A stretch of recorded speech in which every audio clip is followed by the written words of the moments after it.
Damai sejahtera Allah Bapa yang melampaui segala akal budi manusia, itulah yang memelihara hati dan pikiranmu. Di dalam nama Yesus Kristus Tuhan kita. Amin. Saudara-saudara yang kukasihi, di dalam nama Tuhan Yesus Kristus, firman Tuhan yang mau kita terima tertulis atau diambil dari 2 Raja-Raja pasal 23 ayat 1 sampai ayat yang ke-14. Demikian tertulis. Sesudah itu raja menyuruh orang mengumpulkan semua tua-tua Yehuda dan Yerusalem. Kemudian pergilah raja ke rumah Tuhan, dan bersama-sama dia semua orang Yehuda dan semua penduduk Yerusalem, para imam, para nabi, dan seluruh orang awam, dari yang kecil sampai yang besar. Dengan didengar mereka, ia membacakan segala perkataan dari kitab perjanjian yang ditemukan di rumah Tuhan itu. Sesudah itu berdirilah raja dekat tiang, dan diadakannya lah perjanjian di hadapan Tuhan untuk hidup dan mengikuti Tuhan, dan tetap menuruti perintah-perintahnya, peraturan-peraturannya, dan ketetapan-ketetapannya dengan segenap hati dan dengan segenap jiwa, dan untuk menepati perkataan perjanjian yang tertulis dalam kitab itu. Dan seluruh rakyat turut mendukung perjanjian itu. Raja memberi perintah kepada imam besar Hilkiah dan kepada para imam tingkat 2 dan kepada para penjaga pintu untuk mengeluarkan dari bait Tuhan segala perkakas yang telah dibuat untuk Baal dan Asyera dan untuk segala tentara langit. Lalu dibakarnyalah semuanya itu di luar kota Yerusalem, di padang-padang Kidron, dan diangkutnyalah abunya ke Betel. Ia memberhentikan para imam dewa asing yang telah diangkat oleh raja-raja Yehuda untuk membakar korban di bukit pengorbanan di kota-kota Yehuda dan di sekitar Yerusalem. Juga orang-orang yang membakar korban untuk Baal, untuk dewa matahari, untuk dewa bulan, untuk rasi-rasi bintang, dan untuk segenap tentara langit. Dibawanyalah tiang-tiang berhala dari rumah Tuhan keluar kota Yerusalem ke sungai Kidron, lalu dibakarnya di situ, dan ditumbuknya halus-halus menjadi abu. Kemudian dicampakkannya lah abunya ke atas kuburan rakyat jelata. Ia merobohkan petak-petak pelacuran bakti yang ada di rumah Tuhan, tempat orang-orang perempuan bertenun sarung untuk Asyera. Disuruhnyalah datang semua imam dari kota Yehuda.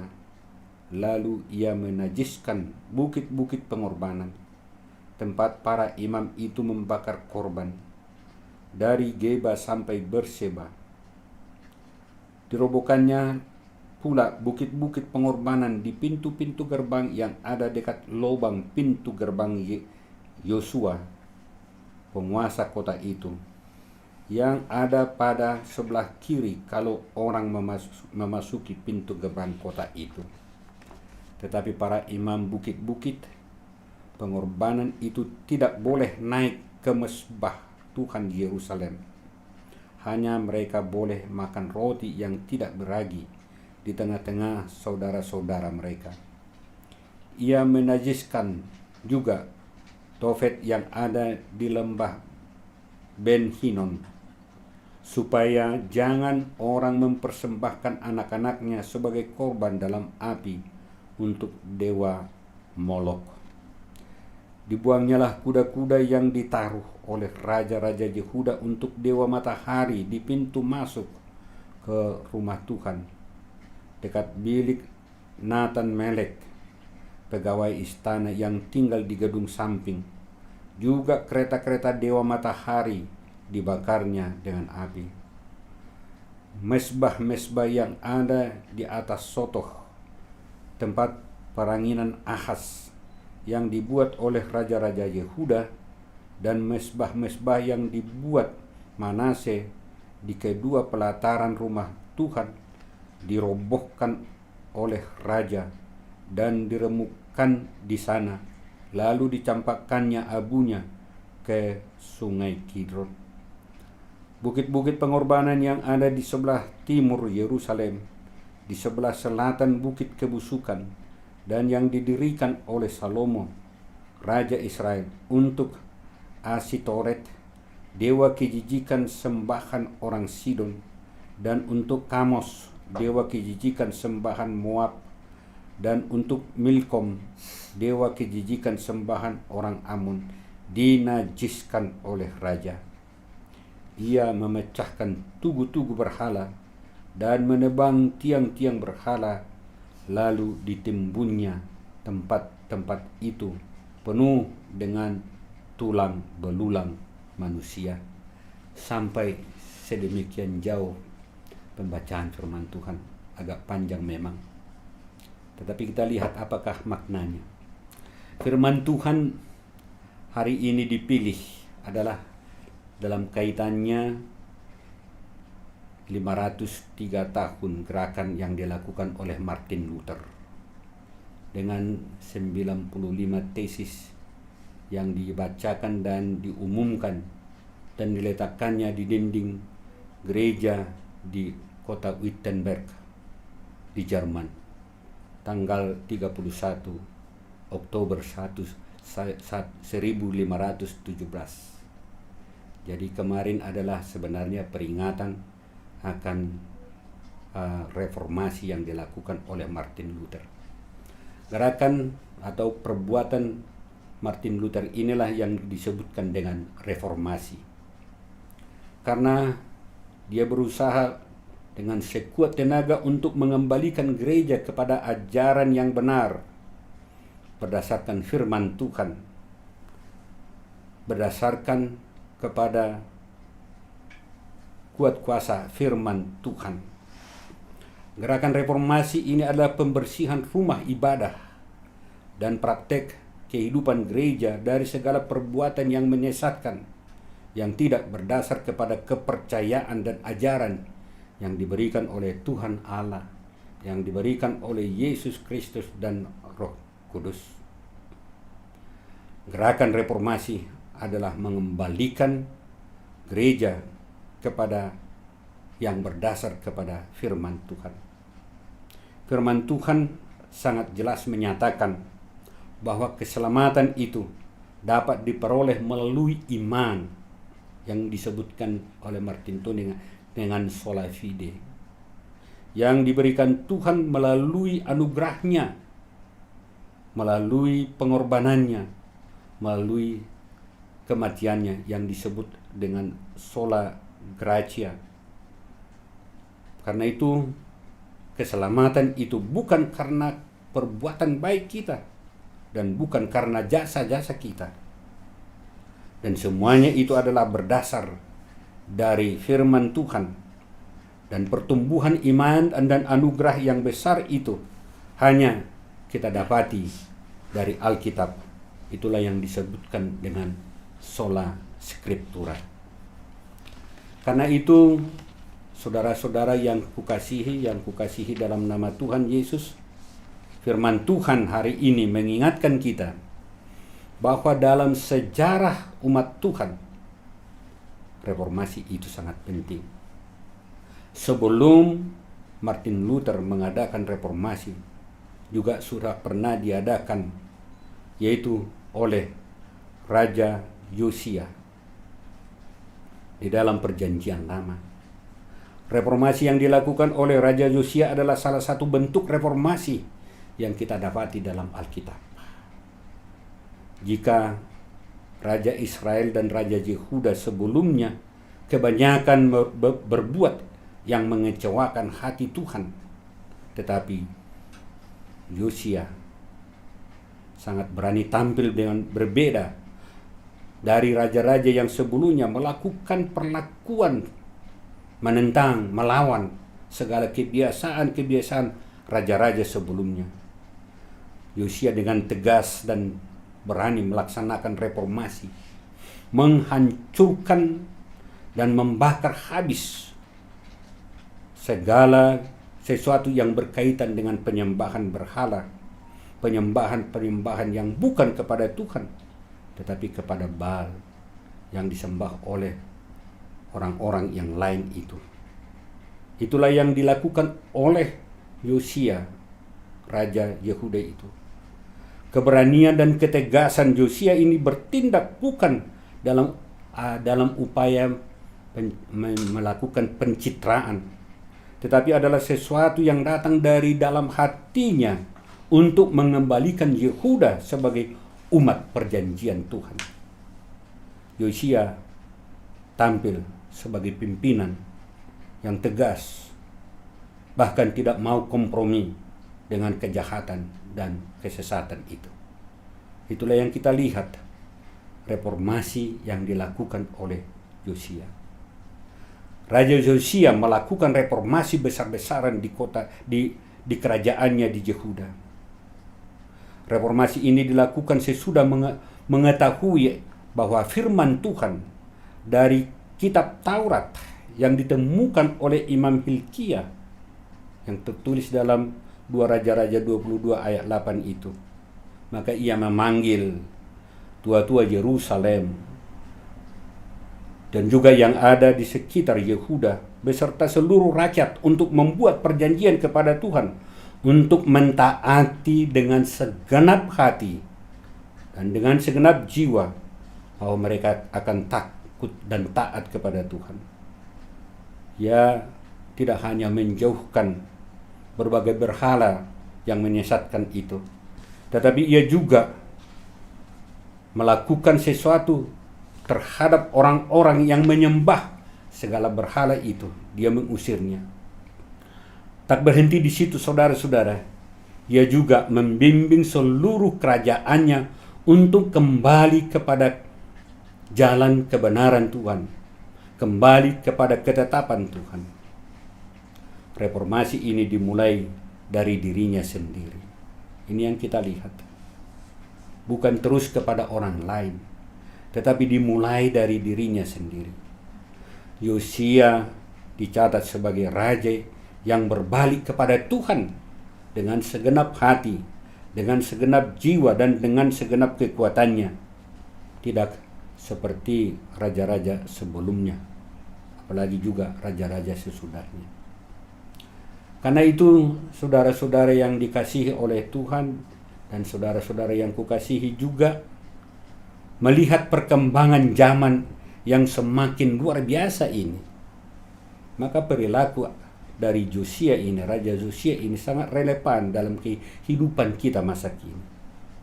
Tuhan menginginkan setiap orang, terutama sosok pimpinan, untuk bertindak menyikapi perbuatan-perbuatan yang banyak menyesatkan orang, yang banyak membawa orang tidak lagi kepada Tuhan. Karena itu, apakah yang terjadi dalam gereja jika tidak memiliki ketegasan terhadap penyelewengan, tidak memiliki ketegasan terhadap kejahatan-kejahatan dan kesesatan yang sedang terjadi itu? Karena itu yang diinginkan oleh Tuhan, dan kita diingatkan supaya kita berani memperbaharui diri demi kebenaran dan tidak takut untuk melakukan tantangan, perlawanan, dan konfrontasi terhadap tindakan-tindakan yang tidak memuliakan nama Tuhan. Inilah yang dimintakan oleh firman Tuhan. Jangan kita mau berkompromi dengan tindakan-tindakan yang menyesatkan itu. Karena itu, saudara-saudara yang kukasihi, apakah yang harus kita lakukan supaya semangat reformasi yang dilakukan oleh Josia ini dan juga oleh Martin Luther ini terjadi di dalam kehidupan kita? Maka firman Tuhan sangat jelas menasihati dan mengingatkan kita apakah yang harus kita lakukan. Dan ini yang penting. Coba kita bayangkan, 503 tahun sudah dilakukan oleh reformasi. Dan sebelumnya, bahkan kalau boleh dikatakan sudah 1000 tahun mulai dari zamannya Yosia. Tetapi bagaimana keadaan kita? Karena itu firman Tuhan pada hari ini mengingatkan kita, menasihati kita. Apakah yang harus kita lakukan dalam peringatan hari reformasi, atau mengingat kemarin itu kalau kita merayakan 503 tahun reformasi itu. Dan yang pertama, itu yang saya lihat dari firman Tuhan, yaitu mengajak semua orang, yang dimulai dari diri kita sendiri, dari keluarga kita, untuk kembali membaca, menghayati, merenungkan, dan melakukan firman Tuhan. Kalau ditanya, seberapa banyakkah umat Kristen, apalagi jemaat-jemaat yang di dalamnya turut sebagai orang-orang di dalam gereja reformasi itu, termasuk HKBP, seberapa banyakkah orang-orang jemaat Tuhan, bahkan Parhaladu, yang kembali membaca, menghayati firman Tuhan setiap hari? Ini dilakukan oleh Raja Josia. Semua orang Yehuda dan semua penduduk Yerusalem, para imam dan para nabi dan seluruh awam, dari kecil sampai besar. Dalam ayat 2 dikatakan, firman Tuhan itu menjadi pedoman dan dasar kehidupan mereka, yang membimbing mereka untuk melakukan setiap kegiatan yang berkenan di hadapan Tuhan. Karena itu kita diajak, pertama adalah memperbaharui diri kita, kemudian memperbaharui kehidupan orang lain. Dan yang kedua yang kita dapati dari firman Tuhan adalah melakukan perjanjian dengan Tuhan dengan tekad untuk mengikuti Dia. Melakukan perjanjian, dan itu yang dilakukan oleh Raja Yosia dengan semua masyarakat yang di bawahnya atau yang di dalam pemerintahannya. Diajak untuk melakukan perjanjian dengan Tuhan.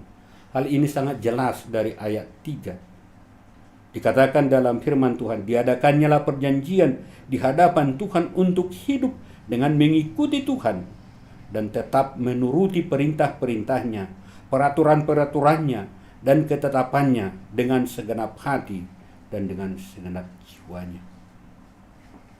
Bagaimana dengan kehidupan gereja sekarang?